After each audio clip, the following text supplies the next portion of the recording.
কত তীব্র শব্দ কতক্ষণ ধরে শুনলে কত তাড়াতাড়ি আপনি আপনার শ্রবণ ক্ষমতা হারাতে পারেন সেটা কি জানেন? আপনাদেরকে একটা তথ্য দিই, সেটা হচ্ছে 5 ডেসিবেল কনসেপ্ট।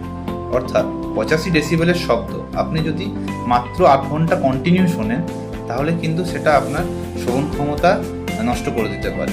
আবার একইভাবে 85-র সাথে 5 ডেসিবেল যদি যোগ করেন, দেখবেন 90 ডেসিবেলের শব্দ আপনি শোনেন, তাহলে দেখবেন সেটা মাত্র 4 ঘন্টায় আপনার শ্রবণ ক্ষমতার উপর প্রভাব ফেলছে।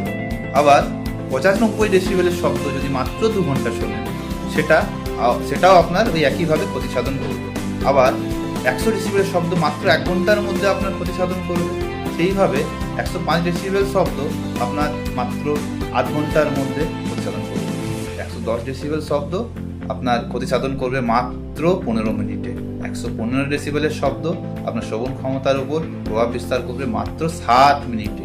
আর 120 ডেসিবেলের শব্দ আপনার তৎক্ষণাৎ কানের শ্রবণ ক্ষমতার উপর প্রভাব ফেলবে। অর্থাৎ আপনি যে শব্দ শুনছেন, সামাজিক বা রাজনৈতিক বা ধার্মিক, যে বড় বড় ডিজের ওপরে প্রসেশনে যাচ্ছেন বা এই ধরনের শব্দের মধ্যে আপনি যাচ্ছেন, কতটা সময় সেখানে আপনাকে ব্যয় করতে হবে বা ব্যয় করা উচিত, সেটা আপনি এই তথ্য থেকেই বুঝতে পারবেন।